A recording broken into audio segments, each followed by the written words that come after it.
o início até agora. Então, a gente precisa entender aquilo que o Senhor tem trazido para nós enquanto resposta daquilo que Ele é, para que a gente possa entrar nesse novo nível ao qual o Senhor estabeleceu para nós. E vai ser rápido porque desde o início o Senhor está falando, por meio do louvor, por meio do dízimo e das ofertas.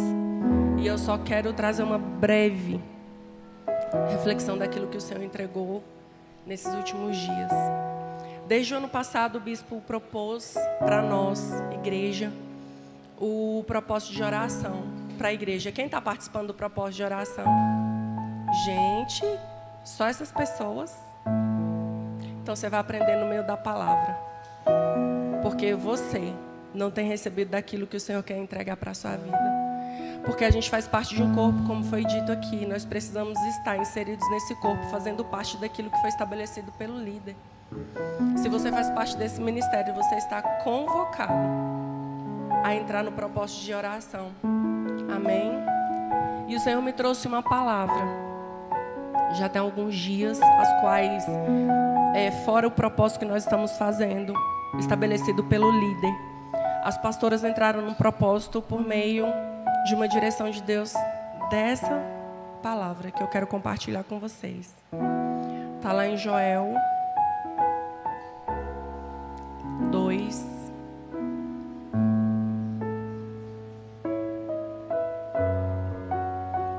A partir do versículo 12.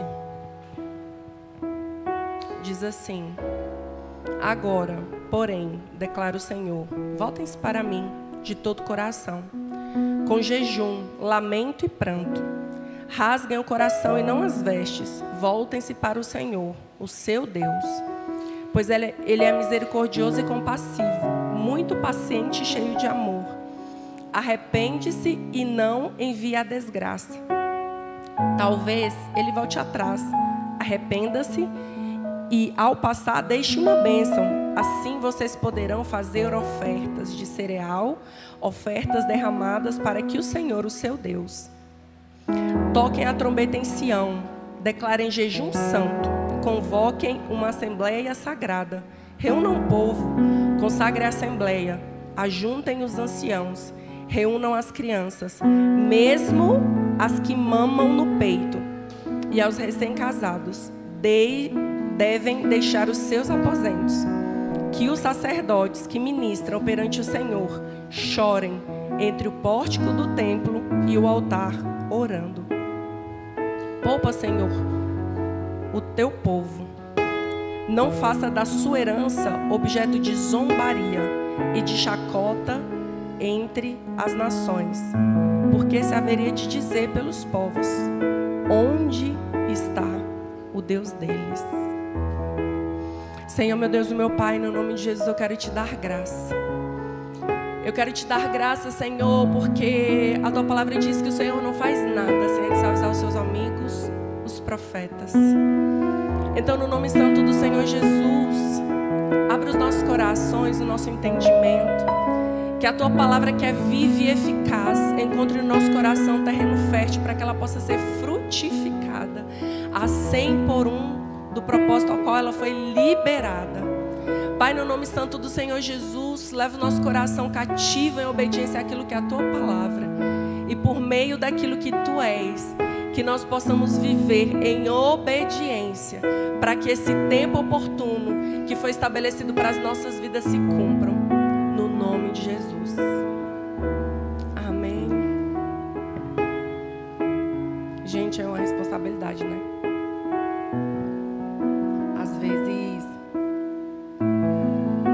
Às vezes não. Para mim, na maioria das é uma responsabilidade estar aqui, assim, as mãos ficam suando, as mãos tremem.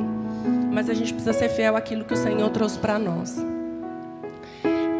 Joel era um dos profetas menores.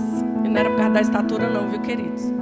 Era por causa daquilo que foi a escrita dele no seu livro, que foi uma das menores. Ele relata lá no primeiro capítulo sobre uma terrível devastação que veio sobre o povo de Judá, que foi os gafanhotos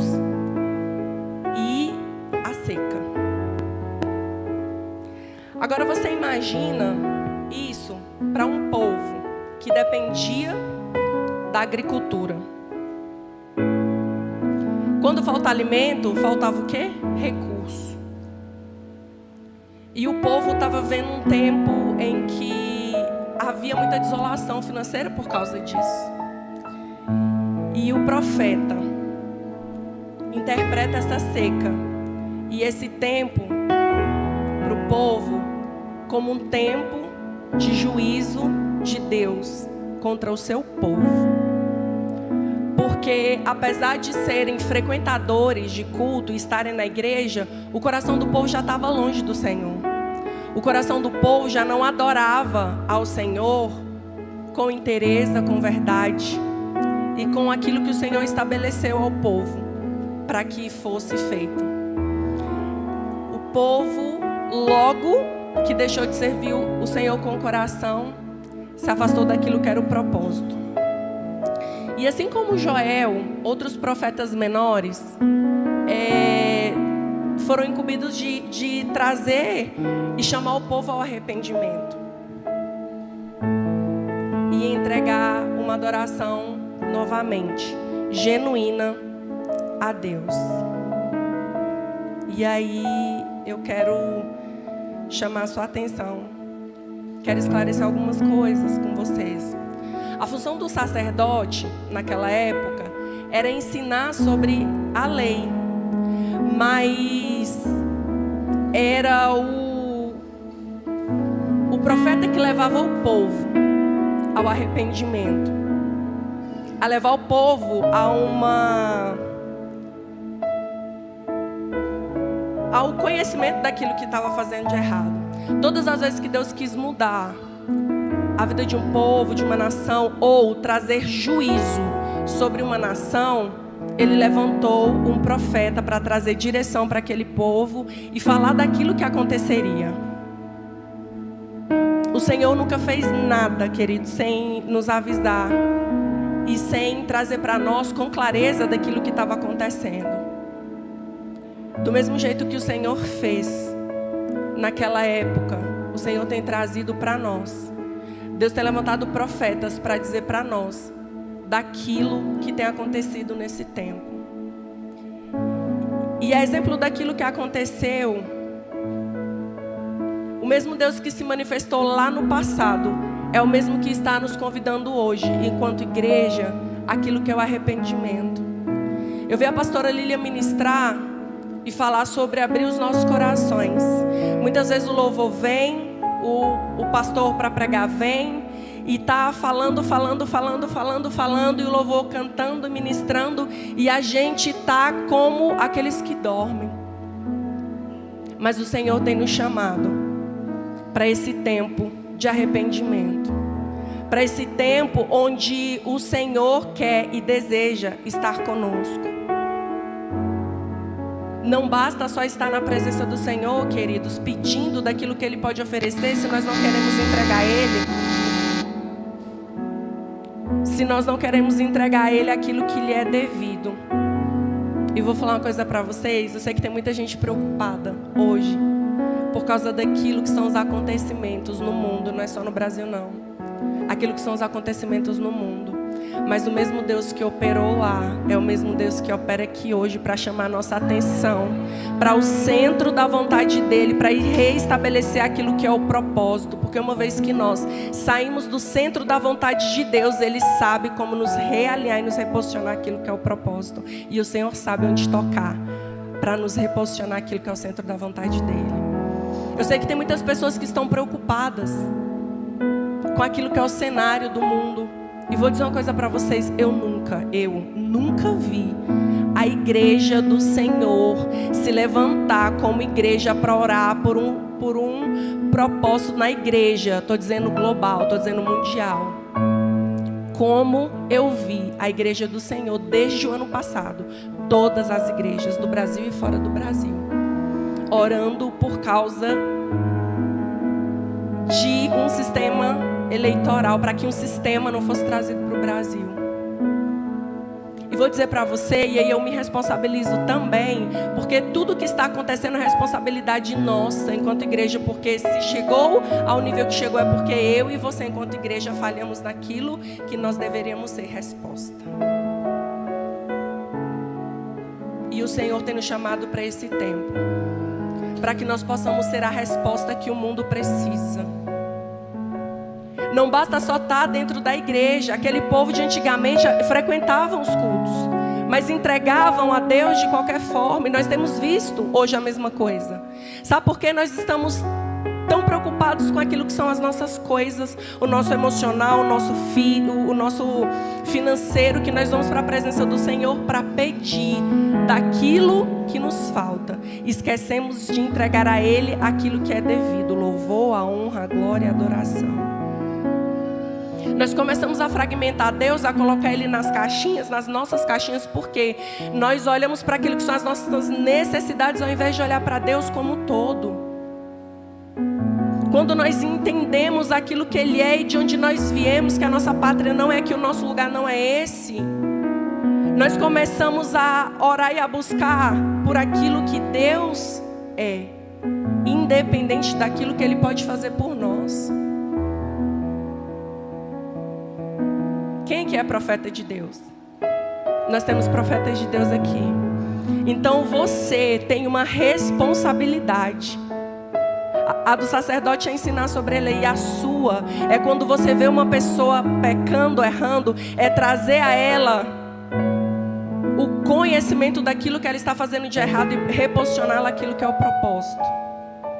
O profeta traz direção de Deus, traz instrução de Deus e traz reposicionamento para o povo de Deus. E vou te dizer, tem muitos profetas se levantando na nação e fora da nação. Mas eu quero dizer para você, você tem uma voz de comando sobre a sua vida.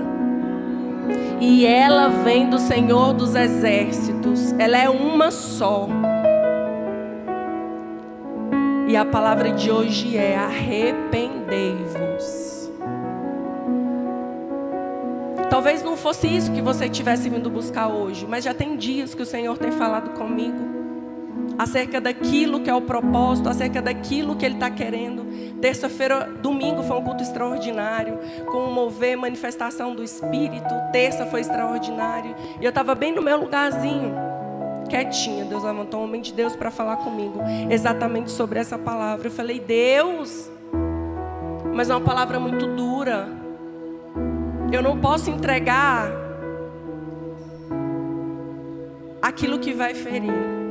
O Senhor falou para mim: eu ainda sou o Senhor dessa casa. Deus ainda é o Senhor dessa casa. E por obediência nós fazemos. Sabe por quê? Muitas pessoas esqueceram de falar daquilo que é arrependimento para massagear o ego das pessoas. Mas eu estou querendo chamar a sua atenção enquanto igreja, porque o rei está voltando. E Joel, quando ele vai e ele fala, que ele começa a falar sobre arrependei-vos, sobre trocar as trombetas. As trombetas no passado, no povo, antigamente, era um chofar. E ela não era tocada em qualquer momento, era em momentos específicos, porque era um objeto sagrado. Ela era tocada para convocar o povo e anunciar as festas, e para chamar o povo para a assembleia, para que pudesse haver oração e arrependimento. E o Senhor está chamando a gente para trocar as trombetas e para nos reposicionar aquilo que é o centro da sua vontade. E exemplo daquilo que aconteceu, o cenário que nós estamos vivendo hoje, é para chamar a minha e a sua atenção. Sabe por quê? Veio o Covid, muitas pessoas ficaram com medo, se organizaram, mas voltaram para o lugar que estava de inércia. Para o lugar de falta de comunhão. Nós saímos desse lugar de dependência de Deus para ir para um lugar onde nós estamos habituados a fazer as coisas de acordo com aquilo que é o nosso conhecimento. Só que o Senhor está chamando a nossa atenção para nós voltarmos para esse lugar da obediência. E eu quero dizer para você, você tem um Senhor, você tem um Deus que rege a sua vida. E não precisa se preocupar, porque quando a gente entende aquilo que a gente planta, a gente não tem medo da colheita. E independente do governo que se estabeleceu, o seu governo vem do céu. E aquilo que você plantou no tempo atrás, oportuno, você vai colher nesse tempo a 100 por 1 daquilo que você plantou. Agora minha pergunta para você é: você está entendendo aquilo que as mãos do Senhor estão fazendo nesse tempo para que eu e você voltemos a Ele? E você plantou alguma coisa? Você plantou alguma semente para que você possa colher nesse tempo? Porque a gente só se preocupa, queridos, com aquilo que nós não entregamos. Se você entregou, você tem o que colher e você tem de onde retirar. Nossa vida com Deus é o seguinte, é como se fosse um banco. Você vai depositando relacionamento, você vai depositando oração, você vai depositando uma vida de intimidade, você vai depositando uma vida de obediência, você vai colhendo uma vida de prosperidade, você vai colhendo uma vida de abastança, você vai colhendo uma vida emocional feliz, você vai colhendo uma vida estabelecida pelo Senhor. Agora, se você não plantou nada, eu sinto te dizer, você não tem nada para colher.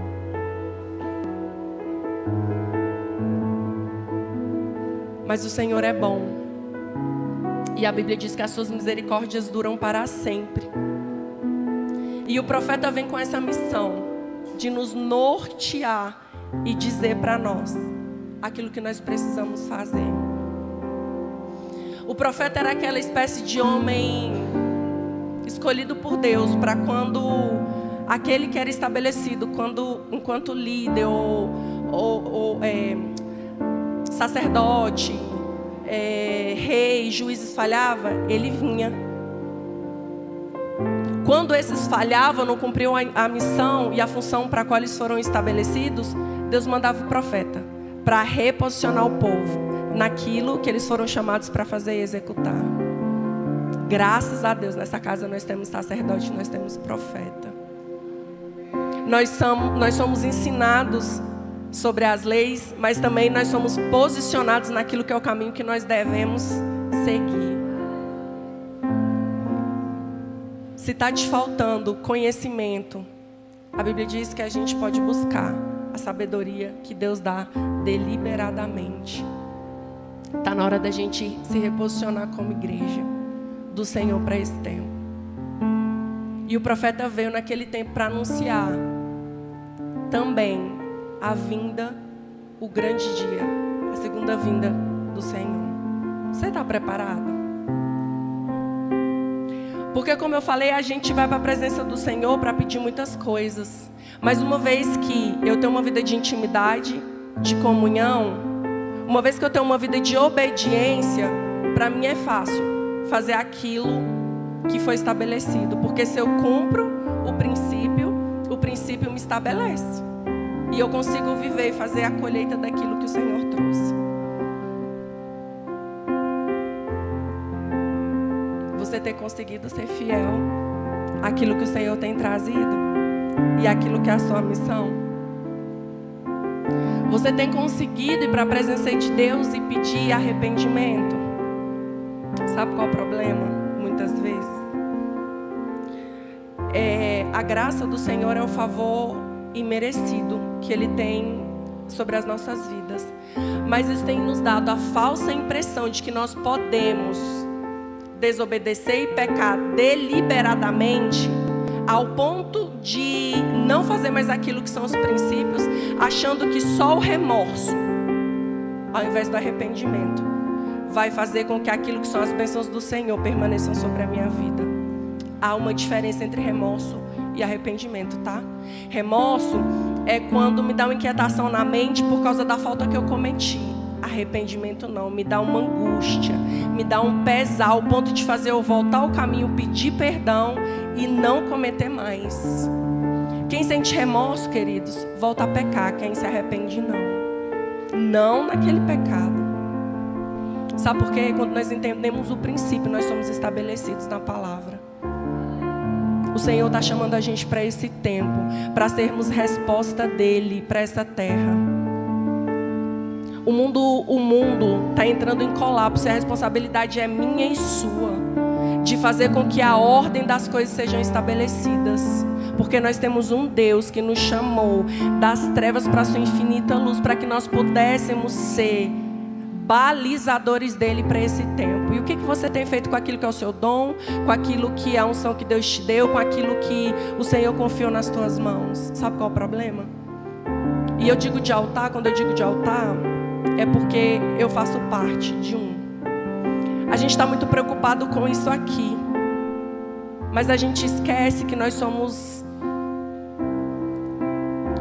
aprovados ou reprovados naquilo que é o nosso secreto. Primeiro, na nossa vida de intimidade com Deus, na nossa vida de comunhão. Segundo, por causa daquelas pessoas que fazem parte da nossa vida. O primeiro lugar que tem que validar aquilo que eu sou é a minha casa. É difícil, né? Você olhar para alguém que você convive todo dia e dizer assim, ele é o melhor marido, ela é a melhor esposa, ele é o melhor filho, eu sou a melhor mãe, eu sou o melhor pai. Muitas vezes a gente está querendo entregar aqui no altar aquilo que nós não conseguimos ter numa vida no secreto. Isso é sério, você sabe por quê? Porque as pessoas caminham não são o que elas reconhecem. Se você é autoridade na vida de alguém e você ora e intercede pela vida de alguém, aquilo que você é passa diretamente para aquilo que o outro é, porque ele está debaixo de uma autoridade reconhecendo aquilo que você é. Então, pai, mãe, marido, esposa, aquilo que nós somos, aquilo que você é, precisa ter a validação de Deus primeiro, de aprovação, e depois daquilo que é a nossa casa. Porque nós entregamos aqui fruto daquilo que nós entregamos na nossa casa. Se nós não estamos conseguindo entregar lá, possivelmente nós fracassaremos aqui. Porque nós vamos fragmentar Deus num nível tal, ao ponto de entregar às pessoas somente aquilo que elas estão querendo receber, em detrimento daquilo que elas precisam. Jesus está chamando uma igreja genuína, limpa. Jesus está chamando uma igreja que tem compromisso com aquilo que Ele é, antes daquilo que Ele possa te oferecer e me oferecer.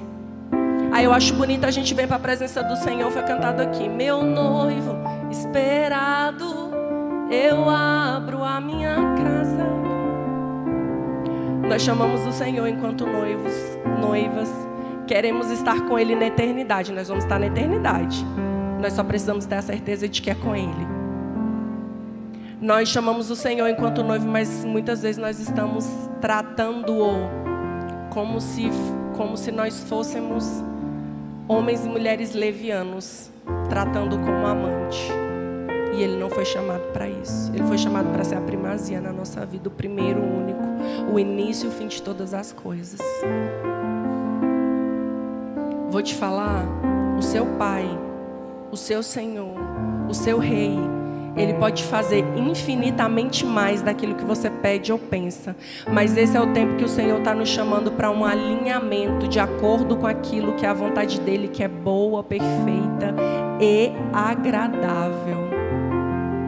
Não basta só a gente estar na igreja. O fato da gente estar na igreja não faz da gente cristãos genuínos, como o fato de você estar numa garagem não faz de você um carro.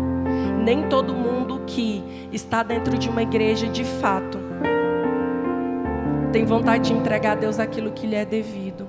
Mas nós que estamos aqui precisamos entender, e eu me incluo, porque é uma vida de entrega e renúncia diária.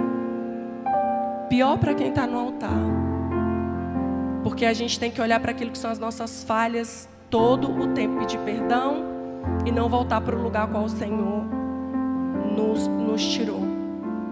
E o Senhor está nos chamando enquanto igreja nessa manhã para um tempo de encontro, um tempo de intimidade. Eu glorifico a Deus pela vida do bispo, porque o tema desse ano, do ano, é o ano da intimidade. Enquanto as pessoas lá fora estão desesperadas por causa daquilo que foi o plantio que não foi feito, nós plantamos e nós estamos esperando o ano da intimidade, que vai ser o ano da dependência e da presença. Sabe por quê? Nós sabemos o que nós plantamos, nós sabemos que nós vamos colher com a intimidade. Eu glorifico a vida do bispo porque, independente daquilo que são as coisas que estão acontecendo lá fora, nós temos direção de Deus para permanecer. Então a direção já foi trazida por meio da vida do profeta. O que nós precisamos agora é nos posicionar no lugar a qual o Senhor nos estabeleceu e não sair dele. Independente daquilo que é o cenário que você está visualizando, não saia do lugar ao qual o Senhor te estabeleceu. A gente é muito mais do que um ser que o Senhor fez para que nós pudéssemos viver uma vida salva. Não. A Bíblia diz que nós somos feitos filhos, co-herdeiros em Cristo. Ou seja, além de João 3,16, que diz que Ele deu seu único filho para que todo aquele que nele crê não pereça, tenha a vida eterna. Além de uma vida de salvação, Ele te fez filho para que você possa se relacionar com Ele. E uma vez que eu me relaciono com Ele, eu consigo viver os benefícios daquilo que é a sua paternidade, vivendo aquilo que são os princípios sem fazer esforço. O bispo estava aqui esta terça-feira, ele pregou e ele falou sobre o Noah. Sobre o Noah ter ligado e ter pedido um pix. Quando você tem uma vida de intimidade com o seu pai, tudo aquilo que você pede que está de acordo com aquilo que é a vontade dele, ele te entrega sem fazer esforço. Porque ele entende que o seu coração está alinhado com aquilo que é o coração dele. Mas nós precisamos voltar a esse entendimento de que nós não somos pedintes e Ele não é só um Deus que me dá, Ele é um Pai. Sabe por quê, queridos? Foi como o Senhor usou o profeta para falar comigo na terça. Eu sei que Ele é meu Senhor, eu sei que Ele é o meu Deus, mas eu caminho com Deus no nível de pai, de paternidade. Ele falou bem assim, para você saber que sou eu, o seu pai, que estou falando com você. Você é minha filha, minha amada. E é assim que Ele me trata. Por isso que eu chamo as mulheres de princesa, porque é assim que Ele me trata, minha princesa. A gente precisa sair desse lugar só de Deus como um general, como Senhor, e entrar nesse lugar que nos traz segurança, queridos. Porque quando você entende isso, você para de ir para a presença de Deus só para pedir. E sabe, muitas vezes me entristece. Eu falei com o bispo, eu quero chegar aqui um dia e não ter que ministrar mais sobre dízimo e oferta, sobre princípios, e viver uma igreja onde nós entendamos tudo aquilo que é princípio. Sabe por quê? Porque quando eu entendo, eu vivo os benefícios. Eu não preciso estar pedindo.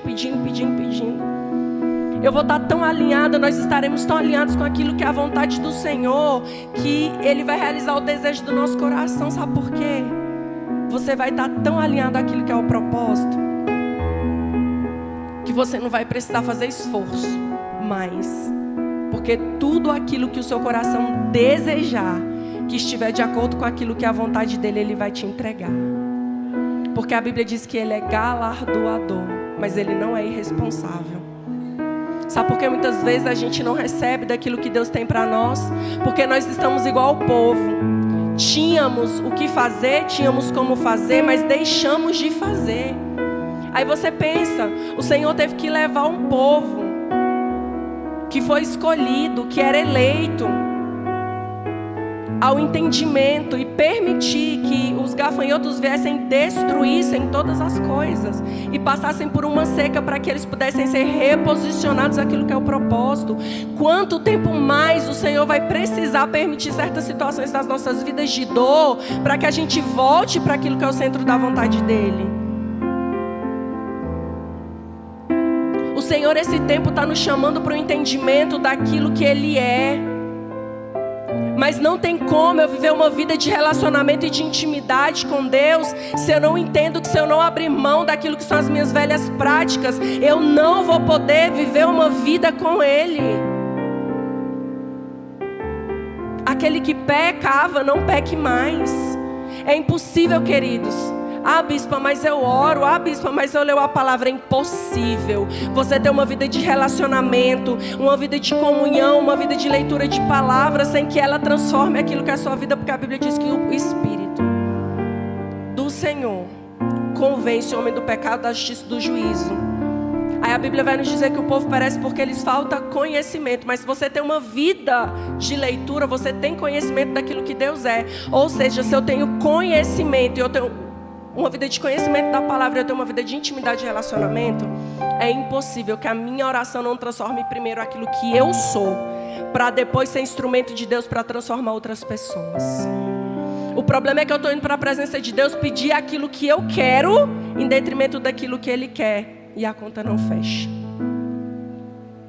Ou eu aprendo a andar em conformidade com aquilo que é a vontade de Deus e fazer aquilo que agrada o coração dEle, para que eu venha viver no extraordinário aquilo que é a boa, perfeita e agradável vontade. Ou o Senhor, infelizmente, vai permitir situações que me façam ser repulsionadas àquilo que é o propósito.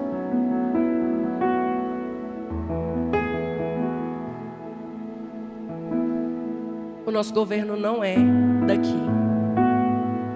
A nossa pátria não é essa. O que não nos impede, óbvio, de viver os benefícios daquilo que a terra nos oferece. Mas nós precisamos entender primeiro que a nossa pátria é o céu. Nós estamos sendo preparados para ir para lá. Então eu preciso ter na terra uma vida que ande em consonância com aquilo que são os princípios, para poder ter uma vida na eternidade com Ele. Porque como eu disse, na eternidade eu vou viver. Eu só preciso saber se eu vou estar ou não com Ele. E o Senhor nos chamou para esse tempo, assim como Ele fez com o povo lá atrás. A palavra vai dizer assim: reúnam o povo, consagre a assembleia, ajunte os anciãos, reúnam as crianças, mesmo os que mamam no peito, até os recém-casados, devem deixar os seus aposentos. Que os sacerdotes que ministram perante o Senhor chorem entre o pórtico do templo e o altar, orando: não faças da tua herança uma zombaria. É chegado o tempo, queridos, onde o Senhor permitiu que nós passássemos por tantas coisas para ser realinhados àquilo que é o propósito, que o Senhor disse assim: basta, agora sou eu e você. Chegou o tempo da gente olhar para o Senhor e falar assim: Deus, eu estou aqui, eu quero viver aquilo que é a sua boa, perfeita e agradável vontade, mas me ensina a ser aquilo que o Senhor quer que eu seja. Sabe por quê? A palavra diz que de todas as coisas que nós devemos guardar, que nós guardemos o nosso coração, porque dele que procedem as fontes da vida. O Senhor cuida de todas as outras coisas para nós, mas nosso coração é responsabilidade nossa. Deus não vai vir guardar o seu coração não, querido, para que você se perca, não. É responsabilidade minha e sua guardar o nosso coração para que aquilo que é a vontade do Senhor prevaleça. Mas o Senhor está nos dando a oportunidade de fazermos o caminho de volta e nos arrependermos daquilo que ainda nós nos encontramos em falta. Sabe qual é o problema? Enquanto igreja, que a gente olha assim para a nossa vida: bispa, eu não estou pecando. Porque a gente assimila muito o pecado àquilo que é o pecado carnal. Sexo fora do casamento, adultério, não é só isso. Eu falar mal do irmão é pecado. Eu fazer com que o outro erre o caminho é pecado. Eu não entregar o dízimo é pecado. Eu levantar falso contra o irmão é pecado. Pecado, queridos, é tudo aquilo que me faz errar o alvo, que é Jesus. Então, se em alguma área na sua vida você está errando o alvo, que é Jesus, você precisa voltar, fazer o caminho de volta e pedir perdão. E pedir para que o Senhor te reposicione naquilo que é o propósito que Ele estabeleceu para a sua vida e por meio dela. Jejum se dá pela ausência de comida. Então todos naquela época precisavam fazer jejum. Aí a gente vê, eu perguntei quantas das pessoas estão no propósito de oração. Acho que 6 pessoas levantaram a mão. Sabe qual é o problema? A gente só quer jejuar, orar e buscar ao Senhor quando nós temos causas estabelecidas que nós não conseguimos lutar por elas sozinhos. Isso deveria ser uma ação voluntária todos os dias, para que nós pudéssemos jejuar e orar pela presença daquele que nos estabeleceu. Aí o Senhor, por meio do profeta, dá o caminho. Ó, vocês vão orar, vão jejuar, vão rasgar os vossos corações ao invés das suas vestes. Sabe por quê? Antigamente era normal, o povo, quando ia orar por causa daquilo que era o desespero, rasgava as vestes em sinal de tristeza. Só que o Senhor está chamando a gente para que nós possamos rasgar o nosso coração, tirar de nós todo orgulho e toda vaidade e achar que nós conseguimos fazer alguma coisa com aquilo que é a força das nossas mãos. Tirar o orgulho de imaginar que Deus é obrigado muitas vezes a fazer aquilo que eu quero e não aquilo que Ele quer. A Bíblia diz que nós somos uma geração eleita, sacerdócio real, povo santo, nação escolhida. Se você faz parte dessa classe, deixa eu te falar, você tem um dono, você não é dono da sua vida, Ele é. Está na hora de você voltar e olhar para aquele que te estabeleceu e falar bem assim: Senhor, o que o Senhor quer que eu faça? Chega de andar dentro daquilo que são as nossas necessidades. Pegar Deus, botar dentro do meu potinho financeiro porque está com problema e eu quero as coisas no passo de mágica. Não. Se eu tenho uma vida de obediência na minha vida financeira, se eu devolvo o dízimo, se eu entrego oferta, se eu obedeço, eu vou ver os benefícios daquilo que é uma vida financeira equilibrada. Se eu tenho um casamento, se eu sou uma boa esposa, se eu consigo executar aquilo que eu sou, se eu consigo ser uma boa mãe, se eu sigo os princípios, se eu consigo honrar o meu marido, se eu consigo ser uma mulher que honra aquilo que são os princípios, eu vou conseguir ser uma boa esposa e vou ser honrada por isso. Se não, eu vou fragmentar mais uma vez Jesus daquilo que são as minhas necessidades. E Deus veio como um total. A Bíblia diz que Ele era, é e há de vir. Ele é grande, Ele é total em tudo aquilo que é nosso e nos pertence. Nós precisamos começar a olhar para aquilo que são as situações. E meu convite para você hoje é: comece a olhar para tudo aquilo que está acontecendo na sua vida. Comece a olhar para tudo aquilo que está acontecendo na nação, nas nações. O que o Senhor está querendo nos sinalizar acerca desse tempo? O Senhor tem chamado a gente para esse lugar de arrependimento, para que Ele possa devolver a nós, enquanto igreja, enquanto templo do Espírito Santo, a moral do céu. Porque em muitas situações, queridos, nós, enquanto templo do Espírito e igreja do Senhor, porque primeiro eu preciso ser um para depois ser todos. Primeiro nós nos perdemos enquanto templo daquilo que é ética e moral. E não é o politicamente correto não, é aquilo que está escrito, tá? É palavra. Deus está nos chamando para esse lugar de arrependimento, assim como foi lá em Joel, para que a moral assuma o seu lugar devida nos altares. É muita gente perdida. É muita gente sem ter mais do céu para oferecer. Aqui vai um alerta. Como eu disse, nessa casa nós temos líder, nós temos sacerdote, nós temos profeta. Esse negócio da gente ficar de um lado para o outro procurando profecia, isso é muito sério. Porque uma hora você vai ouvir aquilo que você não quer, nessa busca frenética de uma vida dissoluta, de que as coisas sejam feitas no meu tempo. Não, você recebeu uma direção aqui, então fica com aquilo que Deus te entregou, para que você não se perca naquilo que é o propósito de Deus para a sua vida. O Senhor está nos chamando, enquanto igreja, para que nós possamos viver aquilo que Ele tem preparado para nós. Eu não sei vocês, mas eu tenho escutado muitas coisas a respeito daquilo que nós somos enquanto igreja, e que o celeiro do mundo para o avivamento virá a partir daquilo que é o Brasil. Mas o que eu e você temos feito para que esse avivamento aconteça? A situação que o Senhor permitiu já está aí para nos reposicionar. Agora eu e você precisamos estar de pé frente a esse exército ao qual o Senhor nos estabeleceu, porque o nosso comando vem de lá, não é daqui. E quando nós entendemos isso, que nós somos alistados para esse exército,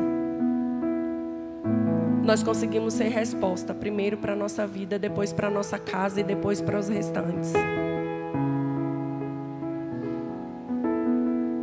Nós precisamos viver aquilo que o Senhor preparou para nós, para que nós venhamos ser o celeiro ao qual o Senhor estabeleceu por meio das nossas vidas. Mas para que isso aconteça, eu preciso estar cheia. Eu preciso estar cheia daquilo que é a presença.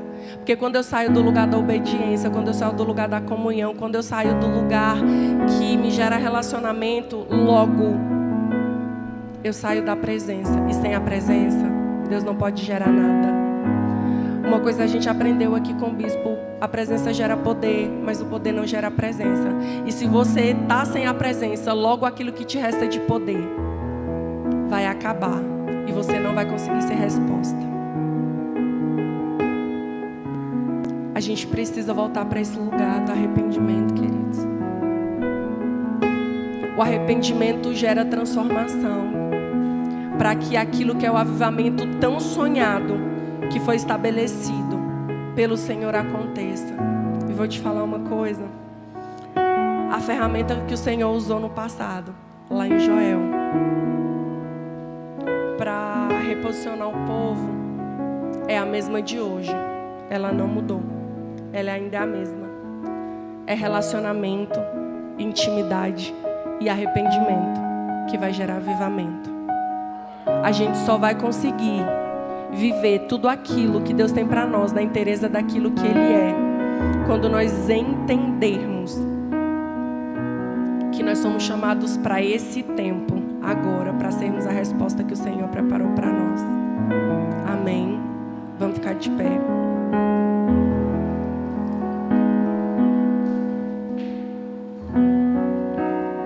Aí a palavra vai continuar dizendo assim, no versículo 28. E depois disso, derramei o meu espírito sobre todos os povos. Os seus filhos e suas filhas profetizarão. Os velhos terão sonhos. Os jovens terão visões. Até sobre os servos e servas derramarei do meu espírito naqueles dias. Mostrarei maravilhas nos céus e na terra, sangue, fogo e nuvens de fumaça. O sol se tornará em trevas e a lua em sangue, antes que venha o grande e terrível dia do Senhor. E todo aquele que invocar o nome do Senhor será salvo. Pois, conforme prometeu o Senhor, no Monte Sião e em Jerusalém, haverá livramento para os sobreviventes e para aqueles a quem o Senhor chamar. Se o Senhor te chamou, se o Senhor te estabeleceu e permitiu que você estivesse nesse tempo, é porque Ele tem avivamento para a sua vida por meio do arrependimento. Então a ordem agora é: arrependei-vos, porque é chegado o reino dos céus. A gente precisa entender aquilo que a mão do Senhor está fazendo nesse tempo, para que nós possamos ser, de fato e de verdade, o celeiro de avivamento ao qual o Senhor estabeleceu para esse tempo. Senhor, meu Deus e meu Pai, no nome de Jesus, eu quero te dar graça, Senhor, porque o Senhor sempre nos ouve. O Senhor é aquele que era e há de vir, independente daquilo, Pai, que muitas vezes é a nossa natureza pecaminosa. O Senhor tem nos chamado em amor, o Senhor tem nos chamado, Senhor, para o arrependimento. Deus, que no nome santo do Senhor Jesus, o Senhor possa olhar para nós, Senhor, com esses olhos de amor. Mais uma vez, Senhor, nos reposiciona-nos aquilo que é o propósito ao qual nós fomos estabelecidos, Senhor, para ser e executar.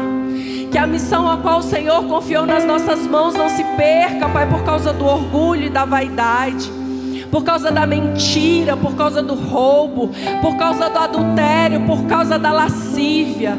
Pai, por causa daquilo que muitas vezes nós achamos que conseguimos fazer, Senhor, que está invisível aos olhos dos homens, mas está, Senhor, visível aos teus olhos. Quantas vezes nós escondemos do homem, Pai, mas está visível aquilo que estão aos teus olhos. Nós nos envergonhamos diante de pessoas, mas conseguimos executar e fazer coisas que afastam a tua presença de nós, como o Senhor não estivesse vendo. Deus, o tempo do arrependimento chegou e esse tempo foi estabelecido para que nós, como geração eleita, sacerdócio real, fôssemos reposicionados, Senhor, como um propósito de sermos resposta.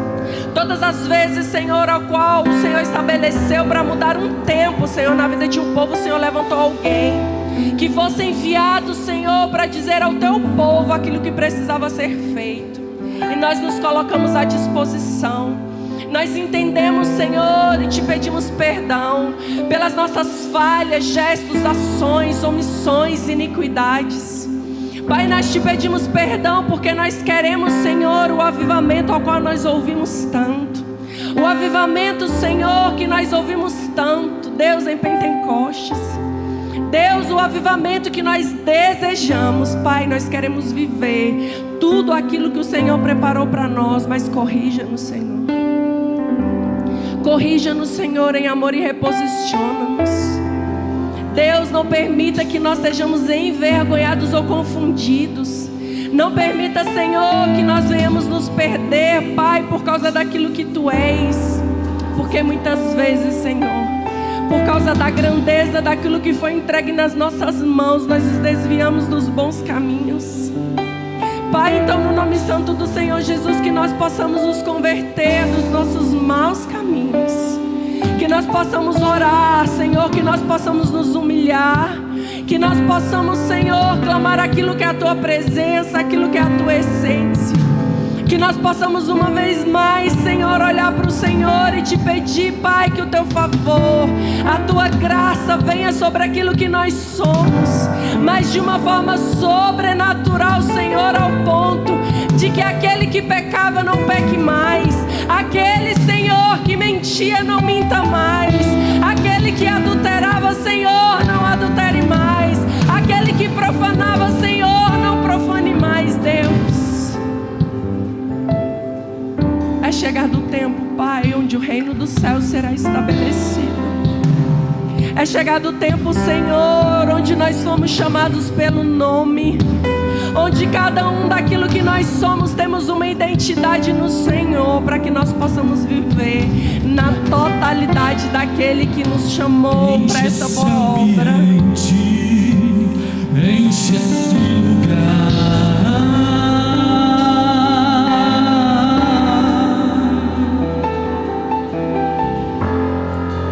Te damos liberdade, derrama o Teu Espírito.